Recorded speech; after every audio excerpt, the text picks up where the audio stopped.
Fala pessoal, bem-vindos a mais uma aula de geografia. Hoje você está assistindo uma aula de geografia.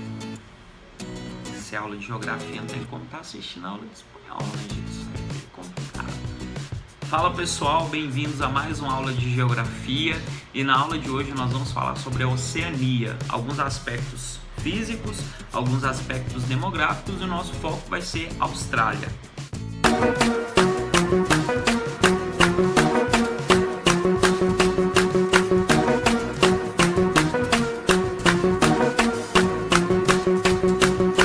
Então, pessoal, para começar a nossa aula aqui, nós vamos abordar alguns aspectos gerais da Oceania. O primeiro deles aqui é entender por que a Oceania é chamada de Novíssimo Mundo. Esse termo ele é aplicado aqui a esse continente porque esse continente foi um dos últimos continentes, aliás, o último continente a ser explorado aqui pelos europeus. Então, o mundo hoje ele é dividido, né, no Velho Mundo, inclusive a Europa compõe o Velho Mundo. Nós temos o Novo Mundo, né? Nós da América, a América como um todo, e a Oceania é a composição do Novíssimo Mundo. O nosso enfoque hoje, aqui, o nosso foco principal é abordar os aspectos que são de desenvolvimento da Oceania. Então, por isso, hoje eu vou destacar para vocês a Austrália, né, que é um dos países com o maior índice de desenvolvimento humano. Então, nós vamos falar desses aspectos físicos e aspectos demográficos. Aspectos gerais da Oceania. A Oceania hoje compõe milhares de ilhas e essas ilhas aqui elas estão espalhadas, né? São divididas em três grandes blocos, digamos assim, blocos de ilhas. Como que são denominadas essas ilhas? Primeiro nós temos a Melanésia que recebe esse nome por causa dos povos que habitam, né? Os povos com mais melanina, povos escuros. Então o nome tem gente que fala assim, tem alguma coisa a ver com melanina? Tem, é exatamente isso. Então são os povos negros aqui, os de origem, né? Os aborígenes, os povos que já estavam no continente antes da chegada dos europeus, os ingleses. Depois eu tenho aqui o conjunto denominado Polinésia. O que é Polinésia? Poli lembra o que? Muito, muito. Então são muitas ilhas. E por último eu tenho a Micronésia, tá? Micronésia que são micro-ilhas, são ilhas menores. Então esse país aqui, esse continente ele está distribuído aqui em inúmeras ilhas, algumas até mesmo de possessões ainda, por exemplo, França. Nós temos ainda exemplo do Havaí, que pertence aos Estados Unidos. Então são ilhas que ainda são possessões aqui de outros países. O continente totaliza aqui 14 nações, 14 países independentes. Então esses são os aspectos gerais aqui da Oceania. Muita gente acha que a Oceania é um continente totalmente desenvolvido. Não, pessoal. Desenvolvimento aqui, ele está na Austrália e na Nova Zelândia, que são os países que, quando você observa o mapa de divisão, os países norte e os países sul, os países desenvolvidos e os países subdesenvolvidos, são eles os responsáveis, né, pela aquela curva na linha que vai pegar exatamente esses países que, embora façam parte aqui da parte sul do continente, eles estão ao norte da linha de desenvolvimento. Então por isso que a linha faz aquela divisão aqui, bom?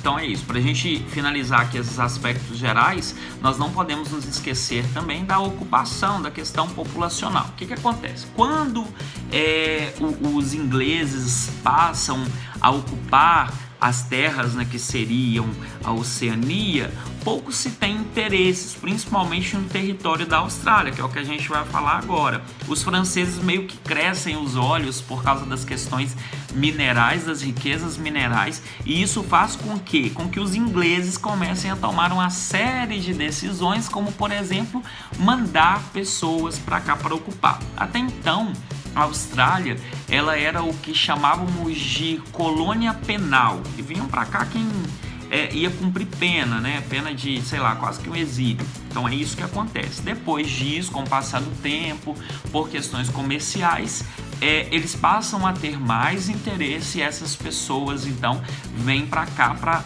povoar o território da Austrália. O primeiro aspecto aqui que nós vamos visualizar da Austrália é a questão mesmo do relevo. Então, o que nós temos no relevo da Austrália é um relevo de formação antiga, são escudos cristalinos que já foram desgastados, né? Vocês provavelmente já devem ter lido isso. E aí o que acontece? Por causa desse desgaste, por causa dessa antiguidade do relevo, esse relevo ele tem uma formação geológica que garante a presença de minerais. Esses minerais eles são extraídos e eles são exportados, no caso da Austrália, principalmente para a China, que é um grande parceiro comercial. Voltando então na questão do relevo, outra coisa que nós temos que destacar aqui como principal é a divisão dessas terras. Então, o que eu tenho aqui que ter em mente a princípio? É um relevo desgastado, como eu disse, e nós vamos dividi-lo aqui em 3 principais partes. Pessoal, então para dividir o relevo da Austrália, eu vou começar aqui da parte ocidental.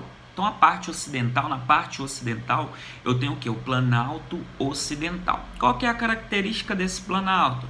Característica de um planalto, para quem não se lembra, regrinha básica, ele tem altitudes moderadas, tá bom? No centro do país aqui eu terei a bacia central, né? Como o próprio nome já diz, bacia central no centro. A bacia, então, ela vai ter uma formação mais de planícies, e é aqui no centro que se localizam os grandes desertos, tá? Como o grande deserto de Areia, o deserto de Gibson, são desertos que estão presentes nesse território aqui do país da Austrália, tá bom? E por último, eu tenho a Grande Cordilheira Australiana. É nessa cordilheira australiana, na parte leste do país, é que eu vou encontrar as maiores altitudes, tá? E aí tem um detalhe muito importante, porque a Grande Cordilheira Australiana, ela também funciona como uma grande barreira natural. Barreira para quê? Barreira para os ventos que vêm do oceano e transportam umidade. Ah, então é por isso que tem desertos no centro da Austrália? É exatamente por isso, tá? Então essas são as principais aqui relações do relevo. Depois eu tenho as questões populacionais. As questões populacionais da Austrália, a gente vai fazer aqui uma pincelada.